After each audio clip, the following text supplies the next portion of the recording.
Hello, good morning. কেমন আছেন সবাই? আশা করি সবাই অনেক ভালো আছেন।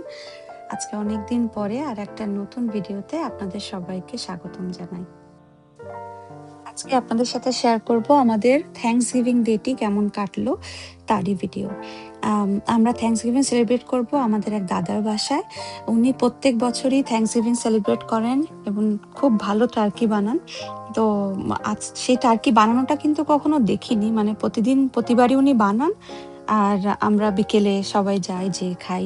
তো আজকে আমি দাদাকে বললাম, দাদা আমি দেখতে চাই আপনি কেমন করে টার্কিটা ম্যারিনেট করেন। তো দাদা বলল চলে আসো। তো এখন আমরা হালকা পাতলা ব্রেকফাস্ট করে যাব দাদাদের বাড়িতে। ফিরে এসে আমারও একটু রান্না করার আছে। আমি ডিনারে একটু মাছের ঝোল বানাবো। আমরা যদিও টার্কি খাবো, আরো অন্যান্য খাবারও থাকে সাথে, কিন্তু বাঙালি তো এন্ড অফ দ্য ডে একটুখানি ভাত তো খেতেই হয়। তো সেই কারণে আমরা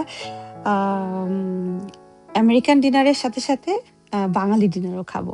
তো সেজন্য এসে একটু মাছও বানাবো। তো আমি চটজলদি এখানে স্নান করে চলে এসেছি। মোটামুটি ব্রেকফাস্টের যা ক্লিন আপ ছিল সেগুলো করে যে মাছটা রান্না করব সেটা আমি কালকেই ভেজে রেখেছিলাম, তো সেটাই বের করে রাখলাম। আর ফিরে এসে আমি ঝোলটা বানাবো। আপাতত মোটামুটি কিচেনটা ক্লিন দৌড় দিচ্ছি দাদার বাসায়। এই তো চলে আসছি আমরা দাদাদের বাড়িতে। দেখেন দাদা অলরেডি প্রিপারেশন শুরু করে দিছে যে ম্যারিনেট করবে বলে। তো এখানে ডিফারেন্ট টাইপ অফ হার্ব রাখা, মানে কুচি কুচি করে রাখা সেইগুলো। এটা হচ্ছে রোজমেরি, থাইম আর সেজ। এই ৩টে হার্ব দিয়ে ম্যারিনেট করা হবে। আরো অন্যান্য অনেক মসলা যাবে। আর এই যে সেই টার্কিটা, যেটাকে আমরা এখন বিভিন্ন মশলাপাতি দিয়ে এটাকে ম্যারিনেট করব। দাদাই করবেন, আমরা হেল্পার পাশে। তো সবাই মিলে। আর এখানে দেখুন দাদারা কি সুন্দর করে টেবিল সেট করে রাখছে। এখানে আমরা রাতে ডিনারটা করব। এটা পুরো আমরা ফর্মাল ডিনারের মতনই করি, সবাই বসে একসাথে। খুবই ভালো লাগে। প্রত্যেক বছর ওয়েট করে থাকি এই দিনটার জন্য। তো এখানে চলছে টার্কির স্পেশাল ট্রিটমেন্ট। তাকে ধোয়া হচ্ছে, প্যাড ড্রাই করা হচ্ছে। এবার আবার লেবু দিয়ে সুন্দর করে তাকে ধোয়া হবে। ধুয়ে পরিষ্কার করে তারপরে একে মানে ম্যারিনেশনে বসানো হবে। এই টার্কিটা 5 দিন ধরে ফ্রিজে থওয়া হয়েছে। তো তারপরে রেডি হচ্ছে এখন ম্যারিনেশনের জন্য। এখানে বাটারটা দেওয়া হবে স্কিনের মাঝখানে। দাদা বলছিলেন যে এই বাটারটা দিলে টার্কিটা সফটও হয় আর স্কিনে খুব সুন্দর কালারও আসে। তো এখানে যে হার্বগুলো কেটে রাখা হয়েছিল সেইগুলো, সাথে গোলমরিচ, গার্লিক পাউডার, সল্ট আর প্যাপ্রিকা দিয়ে বাটারটাকে রেডি করা হচ্ছে। এবার দাদা স্কিনের ভিতর দিয়ে হাতটা দিয়ে দেখেন কিভাবে পকেট বানাচ্ছেন, এবং এই পকেটের মধ্যেই ওই যে বাটারটা বানানো হলো সেই বাটারগুলোকে এভাবে চেপে চেপে দিয়ে দেবেন।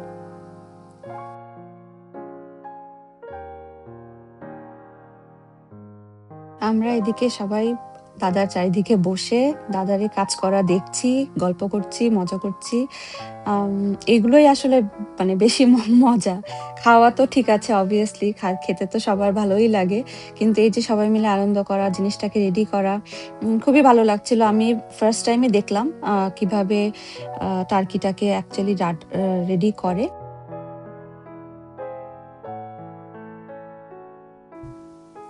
দাদা একে একে মশলাপাতিগুলো সব দিকেই ঘুরিয়ে ঘুরিয়ে লাগাচ্ছিল। এখানে বৃন্দা বসে, নীল এখানে তার নতুন একটা খেলনা খুঁজে পেয়ে সে খুবই খুশি। সেটা নিয়ে তার সারাদিন দৌড়াদৌড়ি করছে সে। আর এখানে বাটার মোটামুটি এখন মাখানো মানে স্কিনের ভিতরে দেওয়া হয়ে গেছে। এবার যেতটুকু বাকি আছে সেটা উপর দিয়ে যাচ্ছে। উপর দিয়ে আরো এক্সট্রা কিছু মশলা যাচ্ছে, গোলমরিচ, চের গুঁড়ো, অলিভ অয়েল আর সামান্য একটু লবণ উপর দিয়ে ছড়িয়ে দিচ্ছে।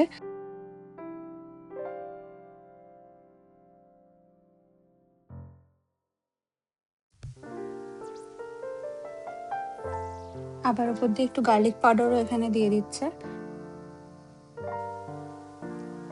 এখানে বৃন্দা অনিয়ন ছুলছিল।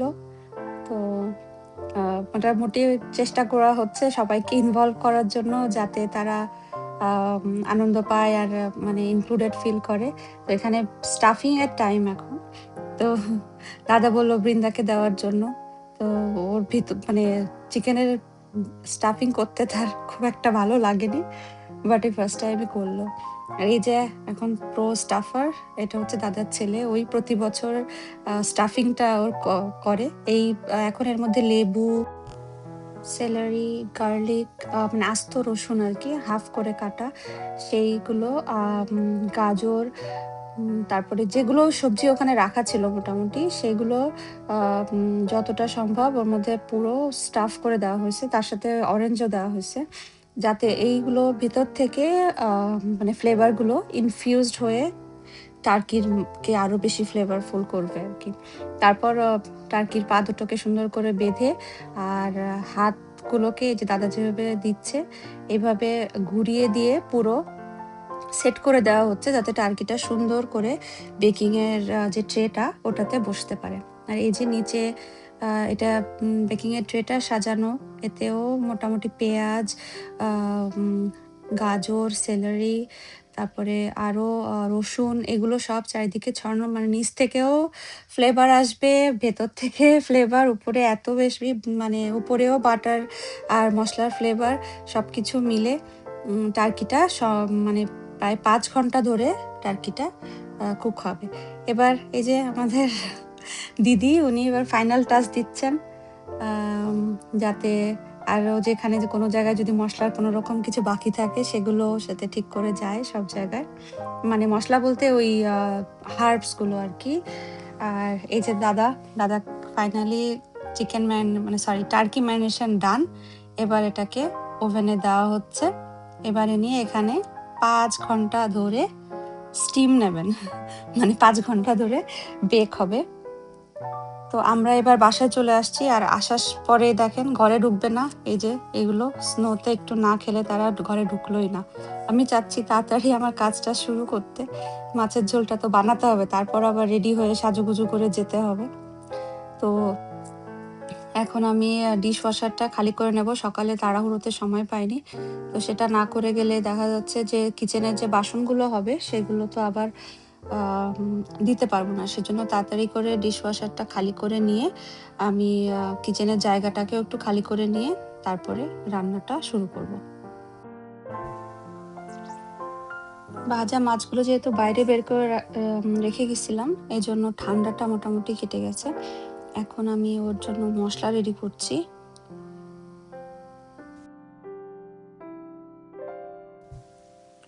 এখানে রসুন আর কাঁচামরিচ দিয়ে একটা পেস্ট বানাবো, আর একটা পেস্ট বানাবো সেটা হচ্ছে সরিষার পেস্ট।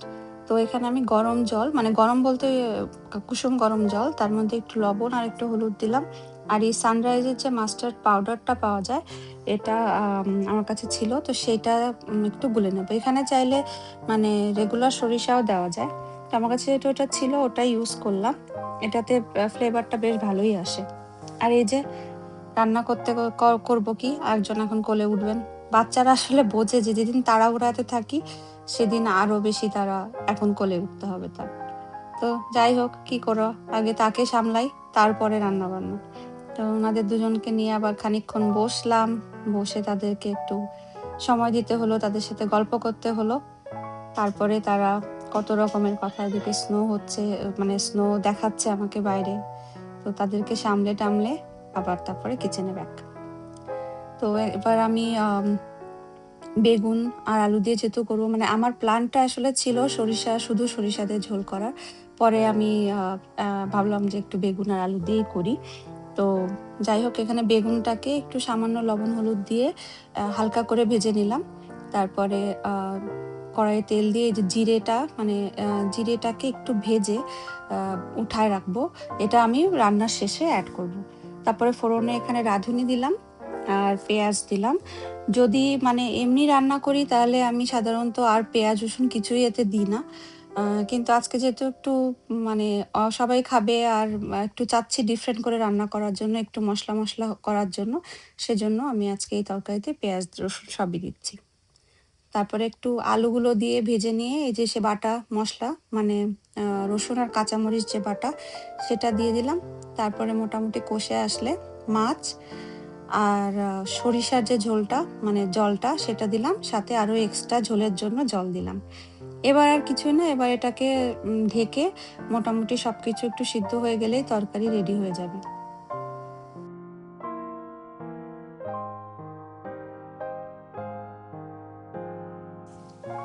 ঢাকা খুলে দেখছি মোটামুটি সবকিছুই সিদ্ধ হয়ে গেছে। এবার বেগুনগুলোকে অ্যাড করে দিয়ে যে জিরেগুলো রাখছিলাম সেগুলোকে একটুখানি বেটে মানে হাতা দিয়ে একটু মানে ক্রাশ করে দিয়ে ঝোলের মধ্যে দিয়ে দিলাম। এই যে মাছটা এখন আমাদের রেডি হয়ে গেছে। আর তারপরে রেডি হয়ে চলে আসছি দাদার বাসায়। আবার দিদি দেখি অলরেডি খাবার সব রেডি করে রাখছে। এই সব খাবারগুলো খুবই মজা ছিল, বাট যে চাটটা যে ছিল ওইটা আমার সব থেকে বেশি ভালো লাগছিল। আর এখানে একটা চিজ নাম বলছিল দাদা, আমি ভুলে গেছি। তো একটা চিজ ছিল, একটা সুন্দর ব্রেড ছিল। সব খাবার দাবার নিয়ে এখন আমাদের আড্ডা মারার সময়, চলছে গল্প গুজব আর খাওয়া দাওয়া। এবার আর কি, এবার সারাটা সন্ধে জুড়েই শুধু খাওয়া দাওয়াই চলবে আমাদের আর গল্প।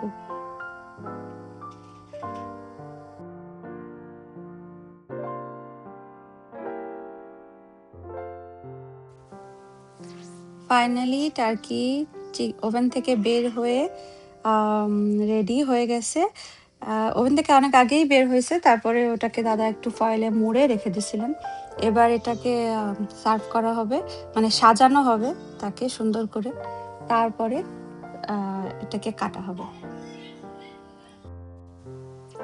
ও না, কাটার আগে আবার আমরা তার সাথে সুন্দর করে ছবি টবিও তুলবো, যেহেতু উনি হচ্ছে আমাদের আজকের অনুষ্ঠানের মেইন আকর্ষণ, থ্যাঙ্কসগিভিং এর টার্কি। তো এই যে আমাদের ফটো সেশন শুরু, অনেক ছবি তুলছি আমরা, অনেক মজা করছি। তারপরে এই যে ভিতরের যে স্টাফিং গুলো এবার দাদা বের করে এটাকে কার্ভ করে দিচ্ছে। মানে আমরা চারিদিকে পুরো মানে বসেছিলাম, ধৈর্য সহ্য হচ্ছে না এরকম। আর অ্যাকচুয়ালি টার্কিটা দাদা প্রতি বছরই টার্কি বানান, প্রত্যেক বছরই ভালো হয়, বাট এইবারেরটা ওয়াজ সো গুড। ওই দেখেন অলরেডি ওখান থেকে একটা টার্কির পিস উঠে গেল। তো আমরা মোটামুটি এখানে দাঁড়িয়েই সবাই খেয়ে নিছি, এত মজা হয়েছিল, একদম পুরো মুখের মধ্যে মেল্ট হচ্ছিল। সব মশলার ফ্লেভার বাটার সবকিছু মানে টার্কির ভিতরে ঢুকে এত মানে ফ্লেভারফুল একটা টার্কি হয়েছিল, আর এত সফট, মানে কি বলবো, মানে best turkey. From the Native Americans, and the Native Americans didn't know how to cook, but the colonials, Jamestown. yeah, but then the Native Americans didn't know how to cook, so they named it Thanksgiving for food and stuff today, because the colonials gave Native Americans food after they didn't know how to cook. Okay, Happy Thanksgiving. Thank you সবাইকে আসার জন্য এখানে। তারপর আর কি সবাই মিলে খাওয়া দাওয়া করতে করতে আর তখন আর রেকর্ড করা হয়নি, শুধু খাবারে মন দিয়ে সবাই খেয়েছি। খুব ভালো খাবার ছিল, খুব মজা হয়েছে, আমাদের দিনটা খুব ভালো কাটছে। তো এটা ছিল পরের দিনে আমরা যেহেতু থ্যাঙ্কসগিভিং এর পরের দিন মানে ব্ল্যাক ফ্রাইডে, তো সকাল সকাল বের হয়ে গেছি ব্ল্যাক ফ্রাইডে শপিং এর জন্য। আর দিনটাও মোটামুটি ভালোই ছিল, ঠান্ডা ছিল প্রচুর, কিন্তু মানে স্নো ছিল না। তো যাই হোক, আমি পুরো চেষ্টা করলাম আমাদের থ্যাঙ্কসগিভিং কেমন কাটলো সেটা আপনাদের সাথে শেয়ার করার জন্য।